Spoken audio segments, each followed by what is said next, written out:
जय हिंद दोस्तों।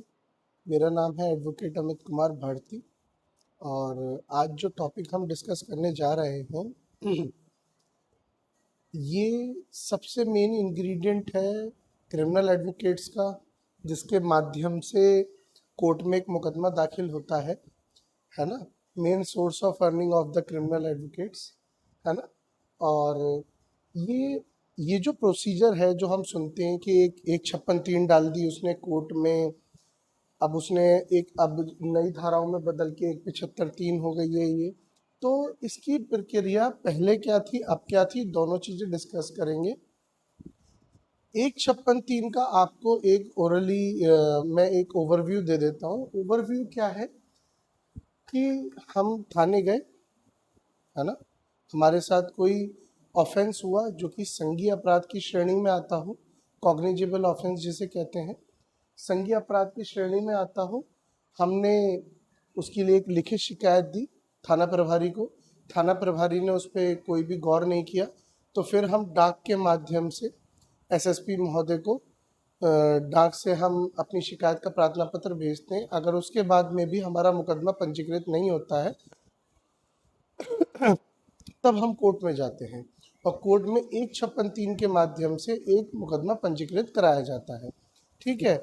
इसमें मुकदमा पंजीकृत कराने के बाद में एक थाने से रिपोर्ट आती है जिसको 157 का कंप्लाइंस होता है, वो सीआरपीसी की बात कर रहे हैं हम।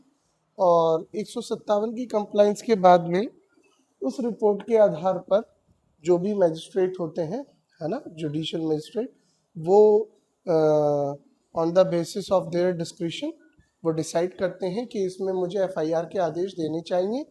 और अगर उन्हें मामला इतना गंभीर नहीं लगता है ना, प्राइमा फेसी जो है वो उनको नहीं लगता है कि हाँ ये कोई ऑफेंस हुआ है, तो फिर वो उसको परिवाद में दर्ज करने का आदेश दे देते हैं। और फिर आप जानते हैं कि वादी के बयान धारा 200 के अंदर, और उसके बाद में दो गवाहों के बयान 202 के बयान होते हैं जिनको हम कहते हैं कोर्ट में। और उसके बाद में जो है एक आर्ग्यूमेंट होती है और उसके बाद में माननीय न्यायालय द्वारा तलबी आदेश पारित कर दिए जाते हैं, जिसको कि हम कोर्ट के द्वारा समन्स बोलते हैं। समन्स जाते हैं पार्टी के पास में, फिर आकर उनको अपनी जमानत करानी पड़ती है कोर्ट में। जमानत कराने के बाद में ही उनको अपनी बात रखने का मौका दिया जाता है। ठीक है। लेकिन as per the new law, नए कानून के अनुसार अब चीज़ें बदल गई हैं, है ना। अब क्या है, अब जिस व्यक्ति को अभियुक्त बनाया जा रहा है, जिसको एक्यूज्ड बनाया जा रहा है, उसको भी अपनी बात कहने का मौका मिलता है ना। और पहले स्वतंत्रता थी कि आप जो है इजीली किसी के खिलाफ मुकदमा लिखवा दिया करते थे, लेकिन ऐसी स्वतंत्रता जो है अब नहीं रही है ना। उसके लिए जो है थोड़ा लॉ स्ट्रिक्ट हो गया है पहले के मुकाबले। तो आज हम डिस्कस करेंगे ये पूरा प्रोसीजर 175(3) का, जो कि 156(3) कहा जाता था पहले। थोड़ा सा कॉम्प्लिकेटेड है, समझना पड़ेगा। जितने भी प्रैक्टिसिंग एडवोकेट्स हैं उनको बहुत बेहतर जानकारी होती है इसके बारे में, और जो लॉ स्टूडेंट्स हैं वो उसको बहुत ही केयरफुली इसको नोट डाउन कर लें, क्योंकि ये आपको बहुत काम आने वाला है। ये आप अगर इससे नोट्स प्रिपेयर करेंगे तो आपको एग्ज़ाम में इसको लिखने में भी बहुत इजी हो जाएगा। आप आंसर राइटिंग इजीली कर सकते हैं, एक रोड मैप बन जाएगा आपके माइंड में। तो अब मैं शुरू कर रहा हूँ इसको। देखिए, कोई भी ऑफेंस, अपराध, है ना, दो तरह के ऑफेंस होते हैं। कैसे? एक कॉग्निजेबल और एक नॉन कॉग्निजेबल, है ना, ऑफेंस। जब भी कोई अपराध घटता है तो वो या तो संघीय अपराध होता है या असंघीय अपराध होता है। ये संघीय अपराध कहलाता है हिंदी में, ये असंघीय अपराध कहलाता है। तो संघीय अपराध क्या होते हैं? संघीय अपराध वो होते हैं जिसमें तुरंत थाने में एफआईआर पंजीकृत होना अनिवार्य होता है। और जो असंघीय अपराध हैं उसमें तुरंत पहले इन्वेस्टिगेशन होगी, कोर्ट से परमिशन लिया जाएगा, कोर्ट के आदेश पर ही जो है उसमें मुकदमा पंजीकृत होता है। और उसके बाद में इसमें गिरफ्तारी के लिए भी पहले कोर्ट से परमिशन लेनी पड़ती है। संघीय अपराध में गिरफ्तारी के लिए न्यायालय से परमिशन की आवश्यकता नहीं होती है। इसमें मुकदमा पंजीकृत करने के बाद में तुरंत गिरफ्तारी करके उनको जेल भेजा जा सकता है, जो भी अभियुक्त गण है उनको। तो अपराध का घटित होना अति आवश्यक है ना।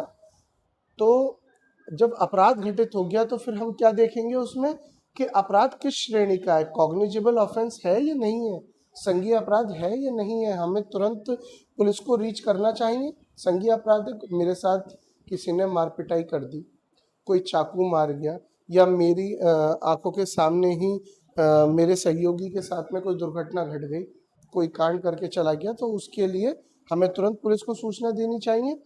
तो अगर हम देखते हैं कि उसमें कॉग्निजेबल ऑफेंस है तो मेरा सबसे पहला काम होना चाहिए कि मैं सबसे पहले घटना स्थल पर ही 112 नंबर डायल करके, है ना, पुलिस को सूचना दूं।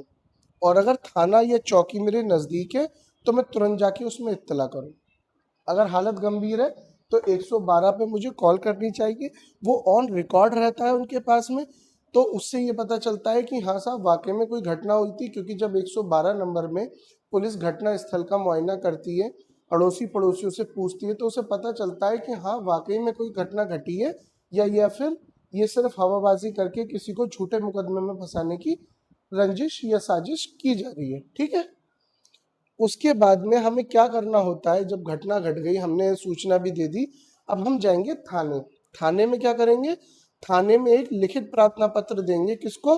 स्टेशन हाउस ऑफिसर, एसएचओ, थाना प्रभारी, है ना, थाना प्रभारी महोदय को हम एक लिखित शिकायत प्रार्थना पत्र देंगे जो हमारे साथ घटना घटी है। और एक बात याद की रखिएगा कि वो जो प्रार्थना पत्र दिया जा रहा है, क्रिमिनल लॉ की एक खासियत है कि जो प्रार्थना पत्र दिया जा रहा है, जो डे वन आपने शिकायत दर्ज कराई है कि नहीं साहब घटना रात को 12:05 पे घटी है और मुरादाबाद में घटी है, तो आप जब दोबारा से, अगर मान लीजिए थाने में मुकदमा पंजीकृत नहीं होता है और आप दोबारा से उसको किसी अधिवक्ता के माध्यम से आप उसको ड्राफ्ट करवा रहे हैं, और आपने वहां कह दिया कि नहीं साहब घटना 12:05 पे नहीं 1 बजे घटी थी और मुरादाबाद में नहीं रामपुर में घटी थी, है ना, तो वहां पे जो है कि उसको एकदम बेल ग्रांट हो जाएगी और आपका जो वो एप्लीकेशन है वो as a piece of evidence आपके अगेंस्ट यूज किया जा सकता है। ठीक है। उसके बाद में हमने एक लिखित प्रार्थना पत्र दे दिया थाने में।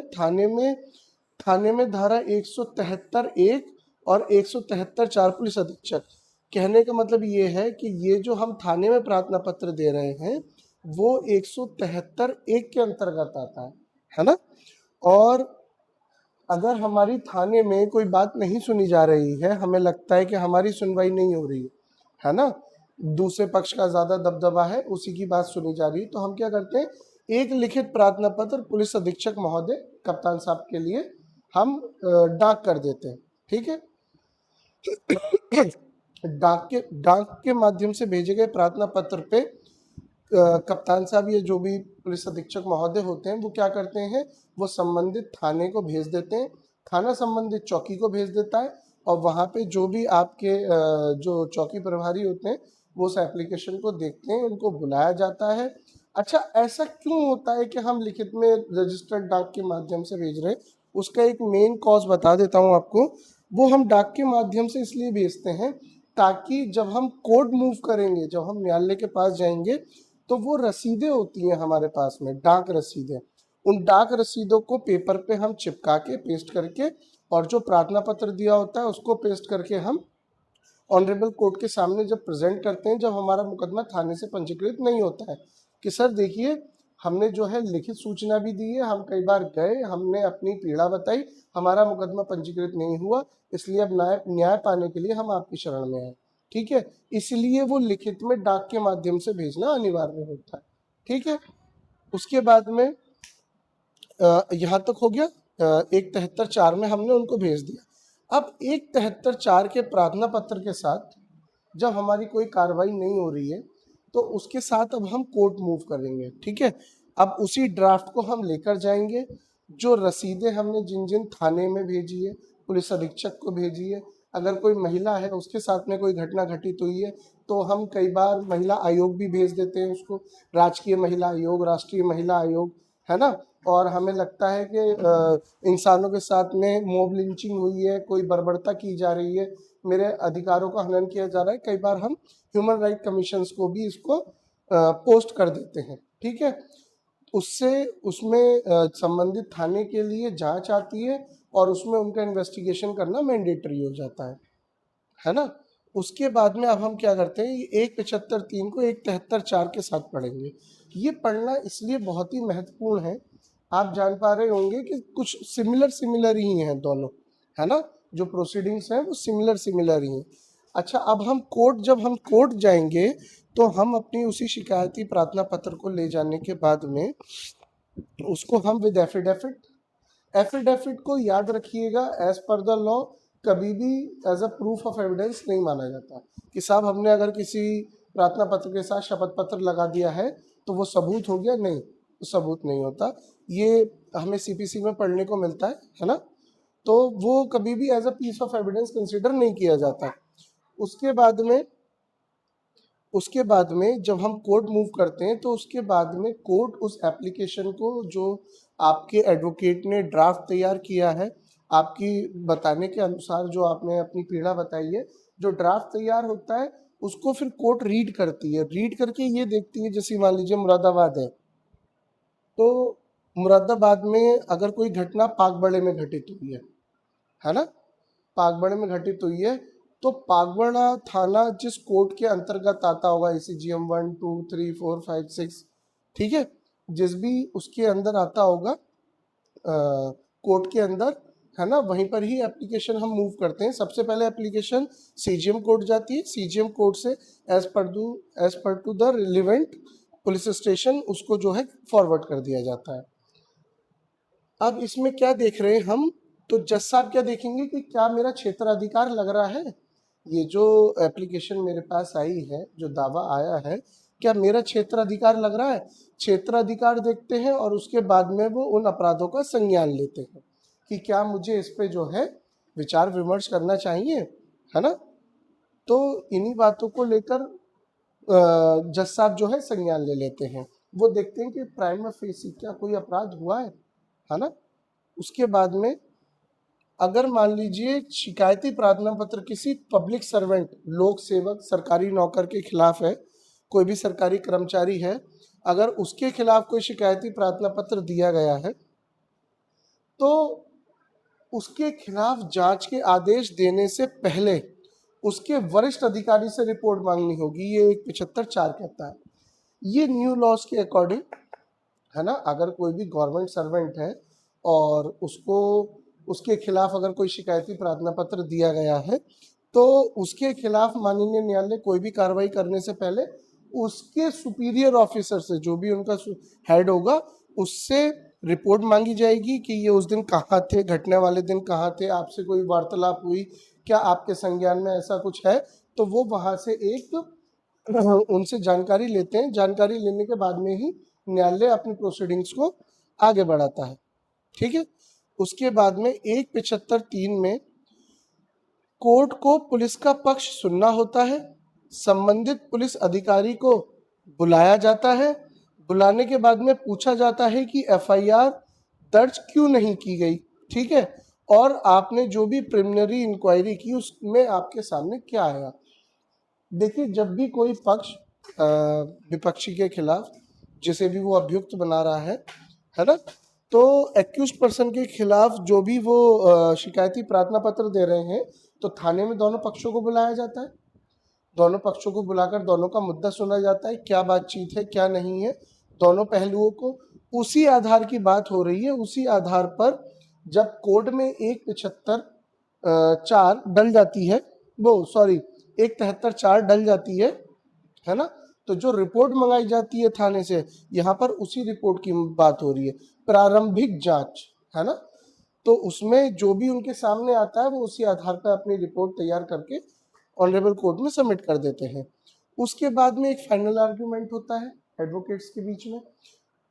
जिसने पिटीशन फाइल किया है वो अपना आर्ग्यूमेंट करते हैं। आर्ग्यूमेंट के बाद में अगर न्यायालय को लगता है कि हाँ वाकई में, मान लीजिए सर फटा हुआ है, किसी का चोट लगी सर में, एक्सरा है उसके पास में, थाने से FIR नहीं हुई, सामने वाला व्यक्ति बाहुबली था या पावरफुल है, पॉलिटिशियन है, XYZ जो भी है, उसने FIR नहीं दर्ज होने दी, तो कोर्ट उसमें प्राइमा फेसी देखते हुए कि हाँ अपराध घटित है, कोई वीडियो है, उसको देख के तो कोर्ट क्या करता है, उसमें एफआईआर के आदेश कर देता है। और अगर कोर्ट को लगता है कि नहीं जी ये तो दीवानी जमीन को लेकर गाली गलौज हो गई, किसी ने किसी की मेड़ काट ली, पेड़ उखाड़ दिए, है ना, इस तरीके से सिंचाई का पानी किसी के खेतों में जा रहा है, या कोई अन्य डिस्प्यूट है ना, तो अगर उसको लगता है कोर्ट को कि सिविल मैटर को जबरदस्ती क्रिमिनल मैटर को बनाया जा रहा है, जैसा कि ऑनरेबल सुप्रीम कोर्ट के एक लैंडमार्क डिसीजन है, एक या कई सारे डिसीजन है जिसमें उन्होंने बताया कि अगर सिविल डिस्प्यूट को जबरदस्ती क्रिमिनल डिस्प्यूट में कन्वर्ट किया जाएगा तो उसमें स्टेट के अगेंस्ट, उत्तर प्रदेश स्टेट के अगेंस्ट 1 लाख रुपए का जुर्माना भी लगाया गया था, है ना, और उनसे जो है उनका हलफनामा भी मांगा गया था, है ना। तो अगर कोर्ट को लगता है कि जो भी एलिगेशंस हैं वो बोगस हैं और ये सिविल एलिगेशंस हैं, तो फिर वो उस प्रार्थना पत्र को ऐसा ही नहीं है कि अलाउ करे, वो उसको डिसमिस भी कर सकते हैं। ठीक है।